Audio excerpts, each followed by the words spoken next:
Welcome to The Mountain Gardener with your host, Ken Lane. Gardening can be challenging, but with Ken's tips, tricks, and local advice, you'll reap huge rewards. Now welcome your host, Ken Lane.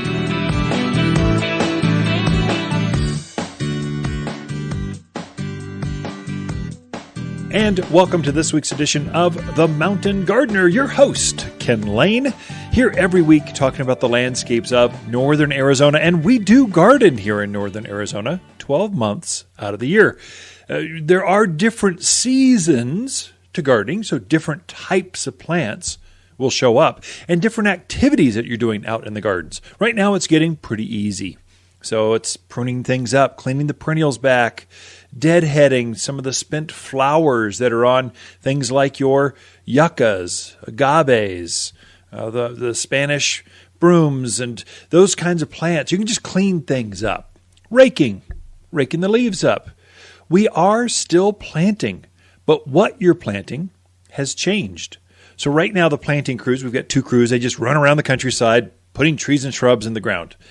They're booked out till the end of the year. I mean, they're at least 3 weeks out right now because it's been so busy. There's so many new homes. Lots of people there's not enough evergreen trees, I'm finding, in the landscape. And so people are adding to or accessorizing with more evergreen trees. Lots of spruce, the ones, I love it, the more tropical folks, Southern California, the deserts, Phoenix and Tucson, they come up, they don't even know the name. They're going, that tree that looks like a Christmas tree. I'm going, oh, you mean Colorado spruce. All of us in the Mountain West know what it is, but the desert folks, they're new up here, up to God's country, and they admire the evergreens that we have. And so going, here, you can plant this now. Let me show you how. And so we've been busy plugging those things in. It is okay to plant. In fact, your evergreens prefer to be planted when they're cool.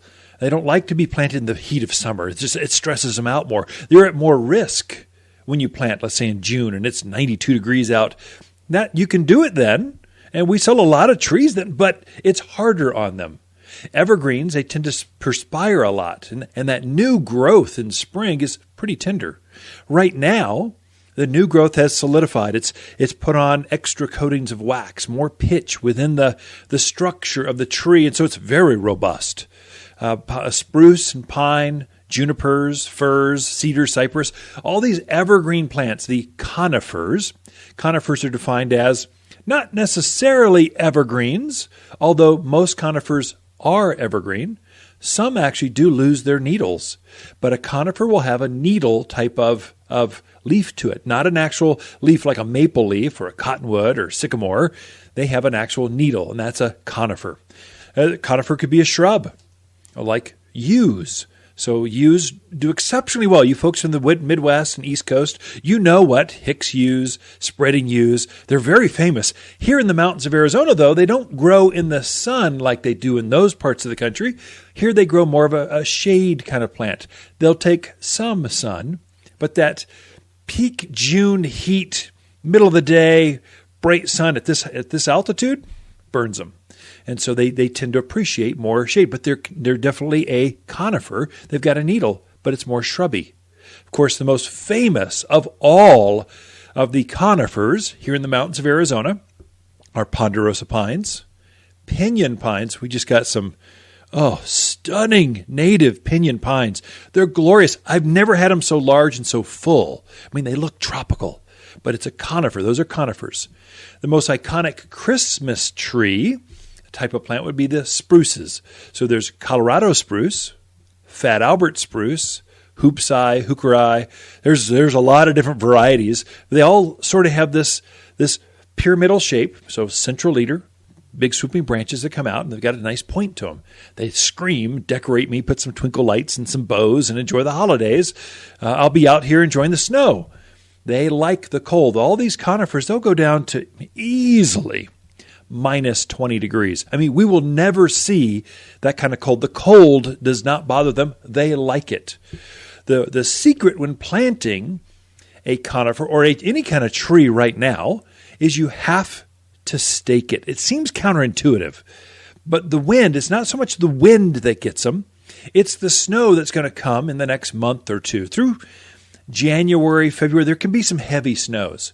And this is tuned in. I mean, this show broadcast all over northern Arizona. I mean, Kingman, you see some snow, not a lot, but you do.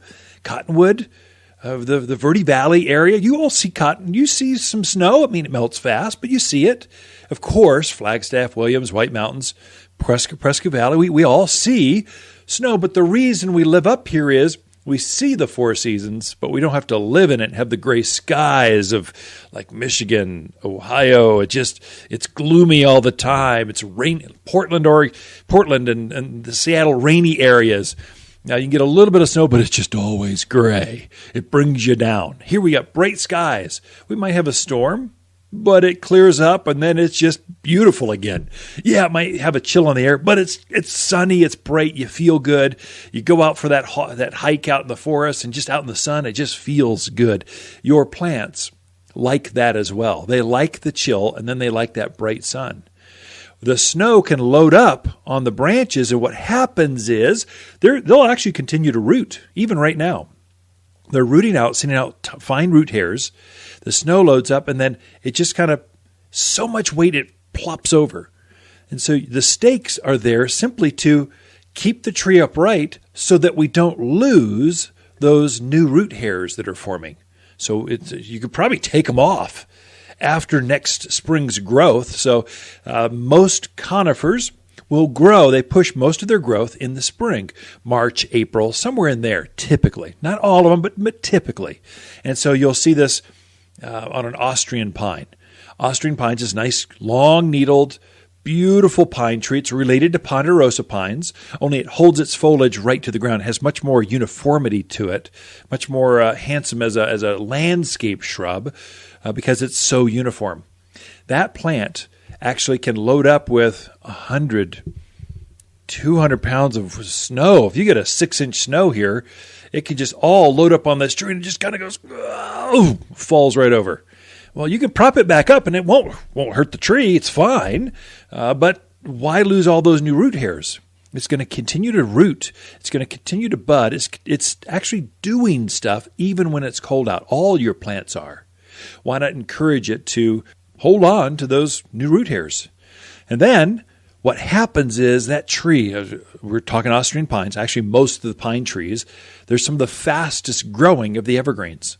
And so they'll push 18, 24 inches of new growth, and it all happens all at once in spring. So usually March and April, somewhere in there. And then it stays or it solidifies, and there's no more growth for it. It just stops. You only get one shot, that's done. That's why it's so good to plant those things now before they flush their new growth out. They'll have more roots to them. Then they'll flush that new growth in spring, so you've got a much larger tree next year by planting now. The roots do the same thing. And so those roots will flush out, put on tremendous growth. They'll root a little bit now because the soil's cooler. But when they're flushing their new top growth, the bottom growth does the same thing. So you get this tremendous root structure on this plant before the heat of summer comes, which makes your plants much more robust. Something to watch for your entire landscape, but especially things that are just planted, let's say in the last year. They don't have a really established root structure. Typically, it takes 2 years for a plant to really get its entire mature roots underneath it. And so they're more dependent on you than ever that first year or two on water and food, but mainly water. Right now, we're in the 20 degrees. I mean, we're chilly, but then it warms back up in the 50s, maybe flirt with 60s. It's pretty nice right now, but we're going to get down into the teens. That's when your plants are at risk, and they're at risk for being dry and cold. I would encourage you we haven't seen rain in quite a while. We had that little skiff of snow, which was no moisture. I would really encourage you, if you have to by hand, water your landscapes, especially the new things in the yard. Give them a deep soak. Maybe I'll spend a little bit of time on that, how to water things in winter. I don't quite have enough time here with just a few seconds left, but the key point here is make sure you water your landscape, especially if you're going to dip down into the teens. So right now we're in that mid-20s, high 20s. As soon as we get into 19, 20, 19 to 12 degrees, You better make sure those plants are hydrated, and then they can keep that antifreeze going and they're just as robust as ever. If they're dry, they start to get winter burned or winter killed. Be right back with Lisa Waters Lane with your garden questions after this. You've been listening to The Mountain Gardener with Ken Lane, owner of Waters Garden Center in Prescott. Join him every week for timely garden advice right for the gardens. Visit Ken where he can be found throughout the week at Waters Garden Center in Prescott. Okay, maybe after the same white elephant exchange, it's time to start a new holiday tradition. A living Christmas tree from Waters Garden Center can be decorated and enjoyed for a lifetime, not just a season. When the holiday festivities end, gather family and friends and plant your tree together for years of enjoyment. Or Waters will plant it for you, guaranteed. As your family tree grows, have a tree grow with your family from Waters Garden Center in Prescott. You've been listening to Ken Lane, the Mountain Gardener. Green thumbs learned while working in the Family Garden Center. Now welcome back to the Mountain Gardener.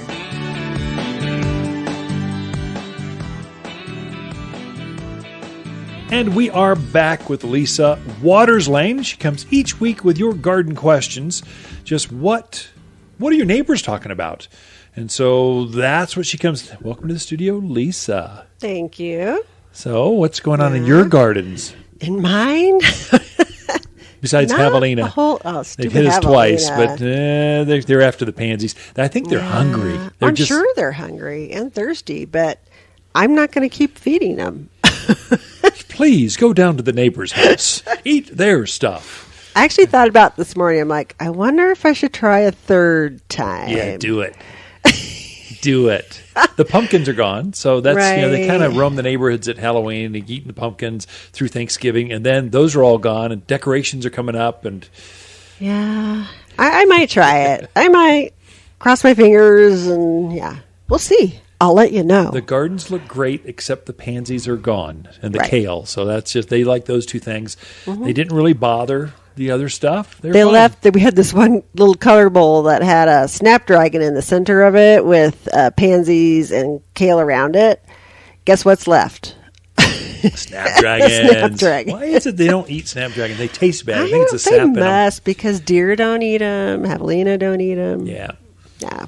So what are some garden questions other people are talking about? And no woes. No woes. Only happy merriment. Well, these are happy. Oh, good. Well, most of them are happy. Okay, we'll start with our first one. It's from Sam. He has an Ito peony that is in a pot. Of course, it's kind of died back, and he wants to know how should he treat it this winter? What does he do with it? So all peony, not just Itos. Itos, it's just for listeners, there's English peonies. These are the traditional peonies that your grandparents grew. You know them. They're famous. They're on the front of magazines. Then there's tree peonies. They're pretty robust, big. They just really don't grow here because of our wind and that kind of stuff. But they took a cutting from a tree peony and grafted onto an English peony, or the other way around, I'm not sure. But they're a blend of the two, and you come up with Ito peony. It's Japanese came up with this. Japanese are just world-famous gardeners. And they've created this new peony that's on steroids. It's now a bush, not a tree, that's 3 times the size of an English peony. And the flower is 3 times as large. It's more fragrant. It's exotic colors, as you expect from a new plant. Well, it's a perennial, like all peonies are. And so it dies back to the ground and goes subterranean. It rests underground through winter. What do you have to do to it? Nothing. I mean, that's it. You can cut back the brown foliage anytime you want. So now, tomorrow, next month, February, March, you get plenty of time. Whenever you want. It's probably in a container, driving them crazy. So just do it now. It's not going to make any difference. To keep it healthy, peonies have a very fleshy root to them, which is why they do so well in containers. And so you get better drainage and stuff. But with the better drainage comes, it can dry out. So water it probably every 1 or 2 weeks. Give it a good deep soak to keep that fleshy root, the living structure that's underground, healthy. moist. Don't let it go bone dry for 3 months straight, and then expect it to wake up with vigor and give you great flowers next March with no care. So that's the only real secret. Any fertilizing to do, or just leave it be? So hopefully he's been fertilizing. So we recommended for all perennials to fertilize with the all-purpose plant food back in the fall, October, November. I'm just assuming that they've already done that. If you haven't, yes, the plants are rooting. They're still growing. They're slow, but they're still doing stuff. They'll gather that food up and give you better, larger, more flowers next spring. So yeah, it's really important to fertilize those flowering plants of spring in the winter. You need to make sure they've got enough nutrients to form next spring's flower. That goes for fruit trees. I'd say anything, shade trees, but really the blooming things, lilacs, forsythia, rhododendrons, the jasmines, all those things need food. And give them the 744 all-purpose. What's your thought on adding bone meal or superphosphate? Worthwhile, not worthwhile? Yeah, so for us, because, we're gardeners, we're being judged by neighbors because they know we have a radio show and a garden center. And if we're weaker, then we have to be over the top. And so this is kind of my insider secret. I'll walk out and I'll give them all the all-purpose plant food, and I'll give them super phosphate. It's 0-18-0. It's all phosphorus. Phosphorus is that middle number it's nitrogen, phosphorus, potash. The middle number forms flowers. So if you want more flowers, bigger flowers, and fruits, more fruits, bigger fruits, give them phosphorus. I only do it really in the winter, very early spring, and then I never really give them phosphorus again. But this one dose, because they're using it, they're gathering it, they're storing it for next spring, makes a big difference. Okay, well, good to know. I think we've covered peonies now. Yeah, half a segment on peony, but it's a popular plant. It is, and a beautiful one. So Anne-Marie bought some of our beautiful pottery this summer, and she wants to know, does she need to do anything with it this winter? Some are sitting empty, and some have plants in them. So plants, just care for your plants because they'll probably come back. If they're perennials, they'll come back next year. Remember, perennial and permanent. We'll start with peas. So they can just plant once and done. Annuals, they're probably dead. Just thin out the pot. Get ready for next spring. The good thing is she bought her pottery from us, Waters Garden Center. And if I can talk about myself for a minute, but no. There is different qualities of pots. And so if you've got those pretty glazed, decorative, higher fired pots, they'll winter right over and they will not crack, break, fracture, that kind of stuff. If you've got Mexican clay, terracotta, the Italian clays, these are all very porous and very weak clay. They're not high fired. They don't have good clay. Those you need to get those stored empty and dry. Put them under a deck in a garage. Get them out of the weather because they will not winter over. They'll break up on you. But the glazed ones, you're just fine. If you got plants in them, great. We've got plants. We've been growing in decades in the same pot, same plant for years, and we don't worry about it. Water those plants to keep them healthy, but that's watering the plants in the pot, if it freezes, is not going to hurt the pot. Not at all. Nope, or the plant. Right. It's perfectly fine. What about Talavera pottery? Talavera is the Spanish or the brightly colored decorative pots. Those are not winter hardy. Those are used. If you're growing outdoors, you'd probably empty them or store them dry or bring them indoors. They're really made for indoor decor, decorations on patios, courtyards, decks. They're not really out there exposed because they're just too pretty. They're just so pretty. I agree. All right. So Tom, he brought some succulents up from Phoenix when he moved up here this summer. And now they are all black and mushy. He says, can I assume they got frozen? Yeah, Tom. Yeah, those are dead. There's nothing. There ain't no coming back from that one. No, that's an annual succulent or cactus. Succulents are basically cactus without the thorns, without the needles, kind of, sort of. They're real fleshy, deserty kind of plants. They scream Southwest. Well, there's a huge family of these.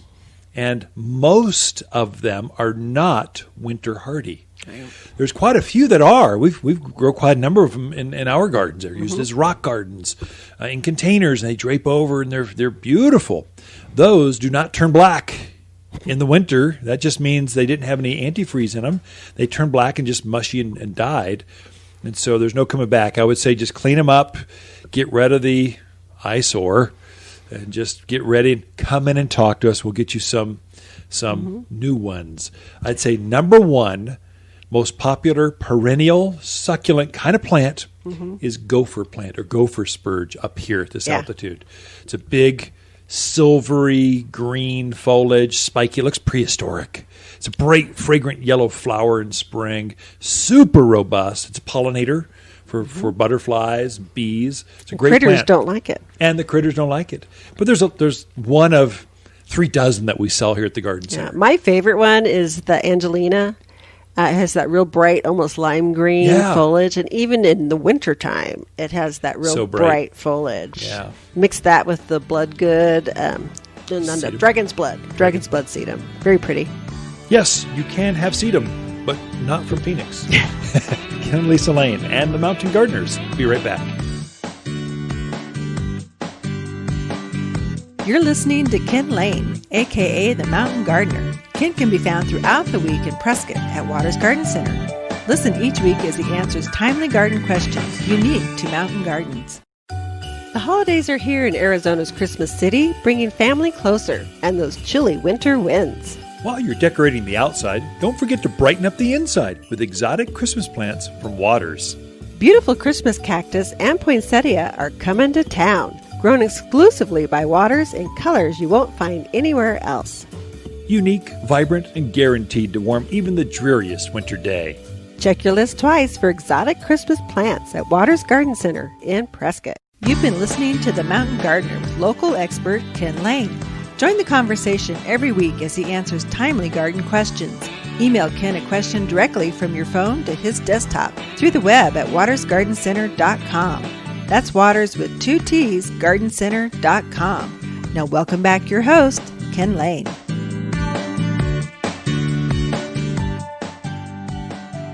So I've had several questions this week here at the Garden Center. By the way, Waters Garden Center is open. I know COVID's out there, but garden centers are considered essential. The mayor and the governor has said so. And then we're open air. I mean, bring a layer or two. It can be chilly, especially in the shade, but we're open air. We're safe. We're just out there, and it's kind of like hiking in the forest, only you can look for a petunia or pansy or a new evergreen or something. But we are open. We're closed on Sundays right now because it's winter hours, so Monday through Saturday, 9 to 5. That's our hours. But we are open. Keep getting people going, are you open now? What's going on? So this whole wave of COVID stuff is starting up again like it did last spring. Bring a dog. We love seeing pets. They deserve to be in the fresh air as much as you do. We'll give you plenty of space. We all wear masks. It's just common sense stuff. But I got several questions at the Garden Center this week. One wanted to know if their tree was dead. And so I had someone actually return a live tree going, this thing's dead. But no, it just lost its leaf. Take this thing home and put it back in the ground. What are you thinking? It's not dead. Deciduous plants. There's deciduous and then there's evergreens. Deciduous plants are those that lose their leaves. Typically, they're famous for spring blooms, for shade in the summer, and for fall color. Those are deciduous plants. Try to say that 10 times fast. But they lose their leaves. They need to rest in the winter so they can gain their energy back up and they come out with this fresh, just flush of fast new growth. And so they need this rest period. It does another thing for deciduous trees. They grow so fast, and they tend to be the faster growing of all the trees, deciduous, aspens. They are a deciduous tree. They grow 3-4 feet a year. They're amazing. But they also get some disease issues. And so they tend to shed their leaves so that they can reset with fresh, new, clean leaves. And so it's kind of a strategic thing plants do. They need to save up their energy so they can have this other to grow 4 feet in a year, that takes a tremendous amount of energy, and then you got to rest for a bit. The trees are kind of like people. You need a day of rest or a season of rest. This is their season. And then they just come out with strong, starting typically first part of March, aspen, some of that first leading types of deciduous plants are starting to grow. Sometimes the end of February, so your camellias, rhododendrons, azaleas, they all start to bloom very, very early. Late winter, very early spring when those things are in bloom. That's why it's so good to put them in before they bloom in spring. Anyway, we won't go into that some more. But anyway, when you are planting those things, make sure that you are watering them. I wanted to cover that as the first segment. I touched on it. Let me go deep and why and how. Watering your landscape in northern Arizona is a 12 months out of the year. There's no time when we don't water landscapes. The amount that you water a plant each time is the same every single time you water. The only thing you're playing with is the frequency. How often should I water the plants? And right now, you're not watering them very often. But when you do, you're watering them as though it's 95 degrees, 100 degrees out in June. That's what you're watering them like. So really deep soak them. Give them a lot. And then don't water them for like 2 weeks. So you should be watering your landscape, especially the brand new things, the small things, the evergreen things. These are things that are more delicate. So a big hedgerow of red-tip photinia. Their foliage is exposed. They're still using moisture. They're still perspiring. And so if we go real cold, and real cold in plant terms typically is under 20 degrees. If you're in the teens, single digits, you should be wary looking after your plants. And so those broadleaf evergreens, cotoneaster, red-tip photinia, euonymus, silverberries, there's a whole series of them. We typically make hedgerows out of them. Those should be watered at least twice a month, deep soaked. Your evergreens, all evergreens, conifers, pine, spruce, firs, they are exposed. They've got foliage on them year round. Yet it's not, we get cold, but we're not like the Midwest where we get this frost line, everything kind of locks or freezes in place. Here, plants are actively actually moving around. They're forming new leaf buds. They're growing needles and not needles, but roots out. And so they're using some moisture, but just not a lot of moisture. So again, water those things twice a month. If we get a good deep snow or a lot of rain, you can maybe cut one of those out. Just make sure they don't get dry before it gets real cold. So right now, the edge is off. I'm mentioning it now because we're going to be on the back half of December and then January. This is when winter damage or winter burn happens. And it happens because a plant got dry. Okay, the landscaper turned off my irrigation system. Water by hand.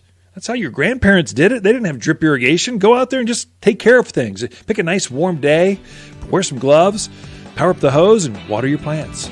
They will love you for that, and they'll be healthier and better, stronger growers next spring because of that. The Mountain Gardener, your source for timely garden advice right for higher elevations. Guaranteed to make a difference in your yard this season. Look, if your wife, mom, or dad wants an ugly sweater for Christmas, get them a sweater, not some piece of plastic. But if someone you truly care about loves their garden, a gift card to Waters makes perfect sense.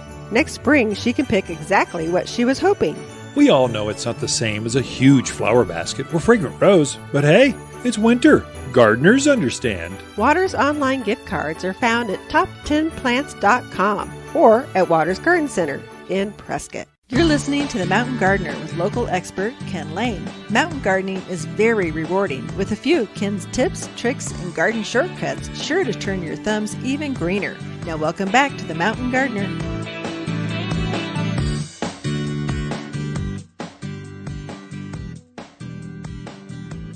And we are back in the studio with Lisa Waters-Lane. This segment is all about her. Otherwise, I just talk and fill up the space that's available and look for more.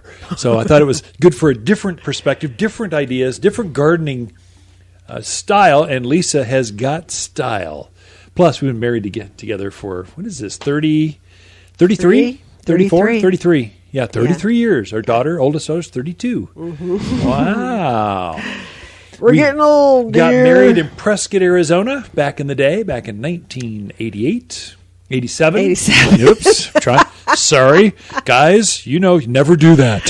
Sorry, ladies. Anyway, went off to Maui back in the day in the 80s. That was kind of the island of the new adventure island. Now it's all developed. Came back, and a year later, we had a daughter. Yes, we did. Very exciting to have a family with you, my dear. Oh, well, thank you, dear. So I don't know how to get any better than that. I don't know. Let's just end it right here. Okay. So, this is our garden segment. And I got to tell you, it gets to this time of year, and I kind of run out of ideas. How about you? Well, you have all those Christmas cactus and poinsettias and amaryllis in bloom. You've got more living trees than ever. I mean, just stocked up. I feel like I've yacked about those for so long. But yes, we do have some beautiful poinsettias. We have a really nice selection of Christmas cactus. So if you're looking for one of those or one to give as a gift, we have a really great selection of many different sizes. So you can find one in your price range. Lots of pretty stuff. The amaryllis. So some are blooming and some are still growing. And oh my goodness, they're gorgeous. Grow by the day. This would be a good time, just an idea with you talking like that. The gatherings are smaller. Mm-hmm. The friendships are by phone or Zoom or elsewhere. We can't gather as much as we like to. Mm-hmm. And what a great gift to a friend, to a family member that maybe is you haven't seen for a while, or just, hey, I was thinking about you over at Waters and got you this Christmas cactus. I mean, they're perfectly budded. Yeah. They're right there where they're cracking, but not quite in bloom. So you get all of the enjoyment out of that. That's exactly where you want them to be when you're buying a Christmas cactus or poinsettia or whatever. Oh, I brought my parents over a poinsettia last week because they're not getting out as much because they're concerned. And I thought, you know what? They need something pretty and Christmassy in their house. So then I noticed you brought home a half dozen of them to our house. I know there's poinsettia. There's indoor plants everywhere. We have special Christmas baskets we put them in, and we got special places. And it's way more than just the Christmas tree at the Lane house. It's all the holiday plants and then some. It's pretty though, right? It is. Definitely. So you're no, you can't. I know. And who wants to Zoom a Christmas party? But what a wonderful idea. If you're visiting someone or you've got somebody in, assisted living home or a care home, what a nice gift. I'm going to mention that to my Rotary Club. Ooh. We just got a press release printed. It was a feel-good story. They're taking over a nursing home. Oh. And a lot of nursing homes, what happens is they don't have family. Yeah. I mean, they're the last living whatever. Right. That happens a lot, actually. Mm-hmm. So there's loneliness. I think loneliness is one of the worst feelings you can have. Yeah. And so our club has taken on this entire nursing home. Wow. And we're going to buy a gift, and I think a little miniature poinsettia for really pretty. Every guest. They can nurture it. When it finally dies, throw it away. Toss it away. Whatever. Give it to a nurse you love. That's that kind of stuff. What a great idea. Yeah, I like that idea. What a good thing Rotary's doing. I didn't know that. That's great. Well, that was fun, but I'll tell you my boring topic that I originally... I can't wait now. Well, I was thinking, we've gotten a lot of wonderful Spartan junipers and Wichita blue junipers in recently. And so many people moving into their homes, and what a wonderful, they're great screening trees. Yeah. They really, really are. The thing I like about them is there's not a lot that gets into them. There's not a lot of insects that are going to go, I'm going to go eat this tree. Pretty drought hardy, easy to grow. So those are just really fantastic screen trees if you're trying to find one, that doesn't get huge, because a lot of the homes now have a smaller footprint on them. Yeah, the Spartan's the one that we use. We're screening the street. We have this beautiful patio, front yard. We're just exposed. Cars going by, neighbors waving. It's great. It's neighborly. It's a great neighbor. But you kind of want to sip your coffee in your jammies and not talk to anyone sometimes. So we put Spartan junipers up. They've been in for a few years, and it's green, just super green, just bright green. And so we've took 5 or 7. How many are there? 7 1, 2, out there? 3, Zigzagged them, 7. And now they've fully. It's a full living wall. Pretty mature, and they're up about just above hip height, maybe 8 feet tall, 10 feet tall, something like that, and about 4 or 5 feet wide. Wichita blue grows exactly the same way, only get it, wait for it, it's blue. It's the same exact juniper, only blue. So blue or green. Great screening plant. We're surrounded by junipers, so they naturalize so well. Yeah. Take almost no care in the backyard, but they'll obliterate any neighbor that's out there, but not take away from your vistas, your views. I think they're a lot hardier than the arborvitaes. Oh, a lot of people want to put arborvitaes in, but the junipers hold up so much better. Yeah, definitely. The Arizona cypress is another one. If you need a bigger screen, Arizona cypress certainly fits that bill. It probably gets 20, 25 feet, 30? Yeah, 20, 25. Really, we'll call it that. Just call it 20 by 12. That's pretty much realistic in a homeowner's lifetime. At that house, they'll see that. It's a pretty fast grower. And they can go anywhere from kind of green to kind of a silvery green to them. So and there again, there's really no insects that tend to go after them. That's so right. they're an easy care one to put into For the yard. For the folks in really big properties, you see Williamson Valley, those areas, those are probably Arizona cypress. If you've got room for them to grow, they grow faster, they fill in faster, but they take up real estate. So you don't want to put an Arizona cypress in a little backyard, or all you'll have left is like Arizona cypress. No room for even your swing or patio furniture or anything. So I guess if you don't want to do much landscaping, it's a perfect one. Yeah, true. We also have some real pretty Fat Albert spruce in.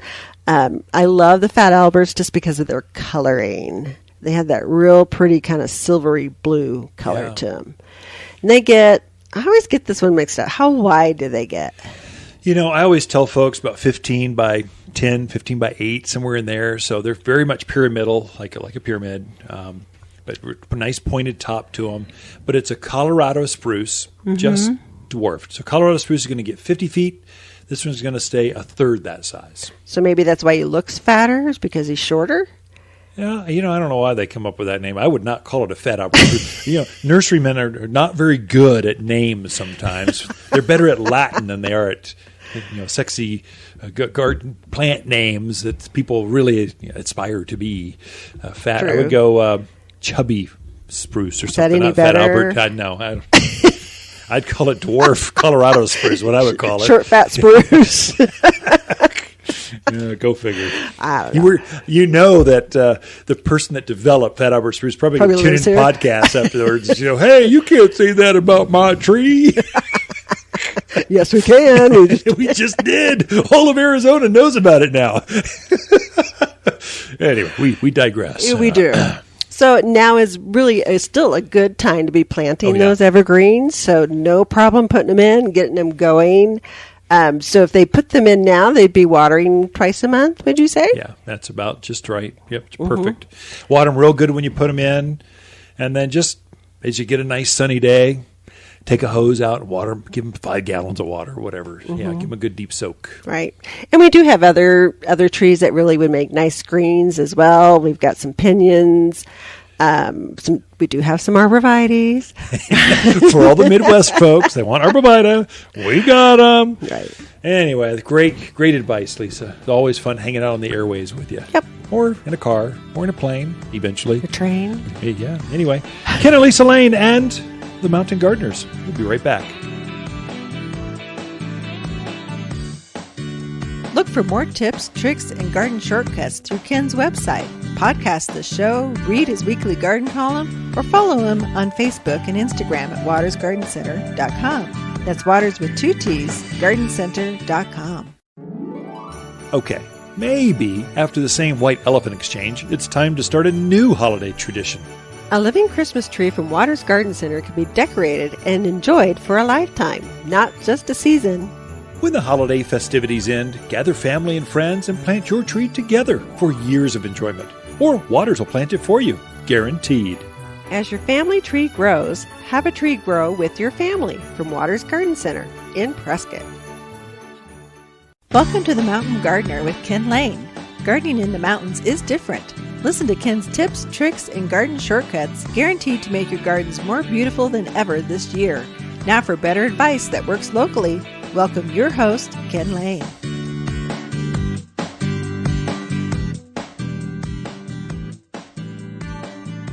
So living Christmas trees, what are they? And why are they called living Christmas? So as a kid, we always grew up with a cut tree. This is a dead thing. It's grown out in fields, and they're chainsawed down. They bring them out. You put them on a plant stand, on some sort of Christmas tree stand. You bring them in, enjoy them for 3 weeks. You watch all the needles drop off, and then they die. They go into the compost bin. They're chewed up, they're chipped up, they're just whatever they do, the trash company does with those afterwards. That's a cut Christmas tree. A living tree has its roots. And so this is actually a living, breathing landscape plant that you can bring indoors and then use it, decorate it, and then go outside and plant it after the holidays. There are some caveats to that. So if you're thinking of a living Christmas tree, which is, I encourage it. It's a great way to go. It actually works. We've got families that this is their tradition. Every year they go and plant a new tree, and they just remember. They watch them grow, and they remember. It's just fun to help families, couples do that. Some caveats with that. A outdoor plant, it's cold right now. We don't bring them indoors. We don't protect them. We expect our living Christmas trees to be cold, stay cold, and then wake up when all the other spruce, pine, firs, when everything else wakes up, wake up then. When you bring them indoors, they start to think, oh, it's spring. Maybe I should grow now. And so the sap starts flowing back and forth. It starts to really become active. And so the plant starts to wake up. It's okay to wake up a little bit, but you want to force it to get used to the cold again. And so if this thing starts to wake up too soon and stays in the house too long, it can do some damage, especially when you move it back outdoors and plant it. So really we say for bigger living trees, don't keep it in the house for more than 7 days, 10 days at most. For smaller, like tabletop, like we've got cute little spruce trees, cute little pines, Alberta spruce. They're just cute. They want to be on the tables. They want to be at the entrance in those pots. They're just cute and small. The smaller ones are less exposed. They have less foliage. They wake up slower. They're less damaged. And so those can stay in the house for maybe a couple weeks. No more. Or they wake up too fast. The sap starts flowing up and down the trunk of that tree. And when you take it back outdoors, it gets damaged. When you use them, decorate them. I tell folks, decorate them, put them by your front door, put them on a back deck, keep them outdoors, decorate them, and then bring them in for when the celebrations actually begin, bring them in. Whatever you do, don't put them by the fireplace. That's not good. And so they dry out even faster. They have to work harder. Keep them away from heat registers and heat sources. Some of this is kind of common sense, but I gotta tell you that. We've got a handout that tells you how to do all this, but these are the highlights. Some plants people are buying right now for living Christmas trees. Number one seller are the spruce. Spruce because they look like Christmas trees.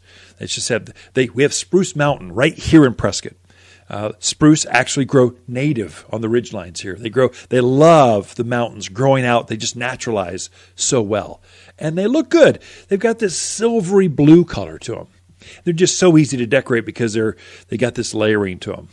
The second most popular tree, it might even be the most popular, I don't know, we sell a lot of both, are the pine trees. Mainly Austrian pine. You can also find Scotch pine, ponderosa pine, pinyon pines. Sold a few of those. They're just big. They're so big they're hard to get in the house. That's one. Have us plant it and deliver it for you. We've got crews and equipment and stuff to make this thing weighs like 300 pounds. Have us move it inside. Have us go bring it outdoors and plant it for you. It's hard to maneuver unless you got some beefy boys that are still at home. then you can have them do it. We'll tell you how to do that. We'll show you how to plant it. Got instructions on that. But some of them are they get so heavy because the roots are still on them. And so that's one thing to watch. When you're bringing them back outdoors, spruce, pine, whatever, junipers, I just sold an apple tree to someone as a living Christmas tree. They're going, we don't need a pine tree. We want fruit. And we want an apple tree. We're going to decorate this. This is our Christmas tree. We're going, good for you, a non-traditionalist. Right on. There you go. So that's their thing. And so there's no rules with it. It's whatever your creativity is. When you bring those plants back out from in the living room or wherever you decorate, make sure you get them used to that cold again. Don't take it right outside and plant it in the ground.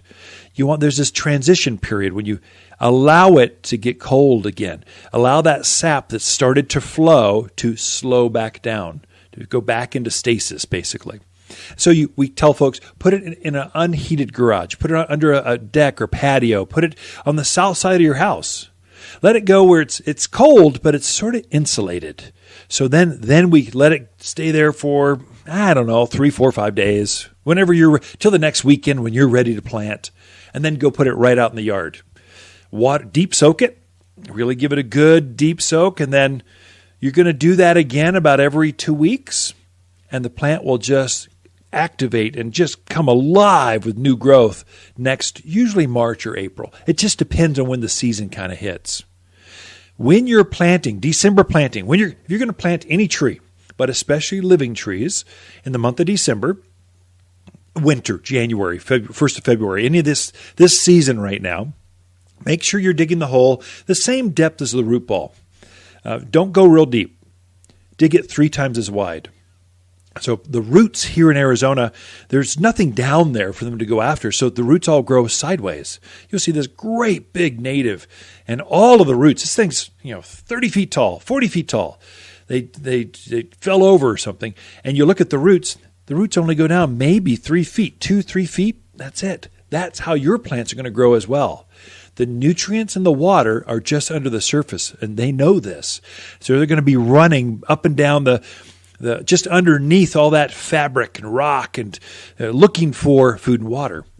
If you know that's how they're going to grow, dig the hole that way. So the hole should be the same depth as the bucket, but 3 times as wide, and it'll be round shaped.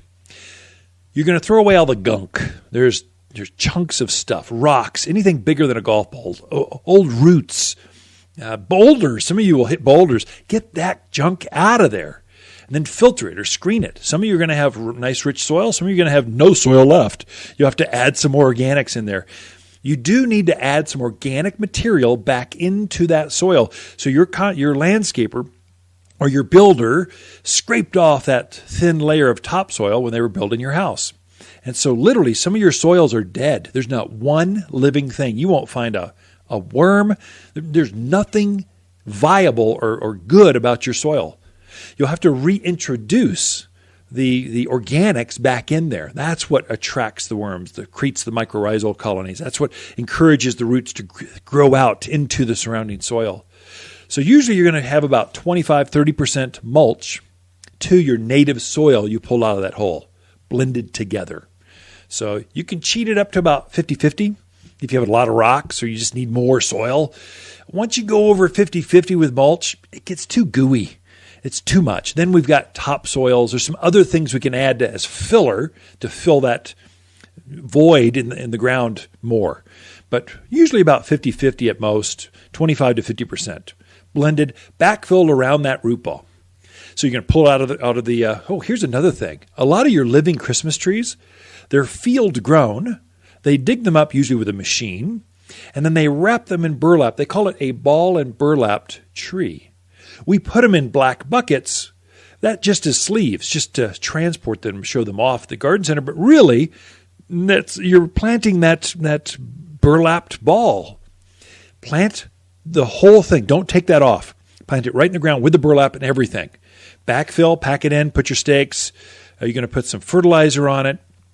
You're going to water it in really well with root and grow, a transplant shock. It kind of stimulates more roots. Then at the very, very end, if it's a ball and burlapped tree, at the very end, simply cut that twine at the top around the trunk, cut that and lay that burlap back. And leave the roots go right through the burlap like it was nothing. That's the secret to great winter planting of trees. Great time to plant trees, large shrubs. It's cool. There's just no risk of transplant shock. As long as you're watering a couple times a month, there's no risk. I mean, you got this. It's just the plants need a little bit more care with that water. Winter, if it gets cold, they just want to be hydrated. They don't want to be dry when it's cold. Kind of counterintuitive to what it is for you and I. The plants love that. You're listening to local garden expert Ken Lane, the owner of Waters Garden Center. He can be found throughout the week at Waters Garden Center, located in Prescott at 1815 Iron Springs Road. Thanks for tuning in to The Mountain Gardener. The holidays are here in Arizona's Christmas City, bringing family closer and those chilly winter winds. While you're decorating the outside, don't forget to brighten up the inside with exotic Christmas plants from Waters. Beautiful Christmas cactus and poinsettia are coming to town, grown exclusively by Waters in colors you won't find anywhere else. Unique, vibrant, and guaranteed to warm even the dreariest winter day. Check your list twice for exotic Christmas plants at Waters Garden Center in Prescott. You've tuned in to The Mountain Gardener with local garden expert Ken Lane. Join him each week as he answers timely garden questions that are sure to make a difference in your gardens. Now welcome your host, Ken Lane.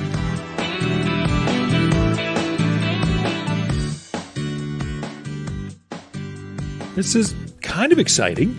So the year's almost done. As a small business owner, it's been a hard year. As any of us, let's face it, not just business owners, but if you've got responsibility for 50 employees and vendors and keeping everything safe and customers and reassurance, this was the year for community leadership, political leadership, small business leadership. You had to actually help folks get through this, learn their way through all the changes that happened. And it was hard. It was fun. It was energetic. It was not, but there were no rules. There was no guidebook. They don't teach you this in college. I've been in business this is 59 years for Waters Garden Center. I've been in business for over half of that, running the family business, and I've never seen they don't tell you how to get through this. So I'm glad it's sort of over. I know we got this little spurt going to happen through the holidays. We all knew it was going to happen. We all knew it was coming. And so we'll take a little break and but I can't wait till it's warm enough. We can be back out in the gardens in shorts and a nice, good new gloves, good new garden hat, and maybe that's something you should think about for those gardeners in your family. They started gardening this year, and their tools they were using, they weren't so good.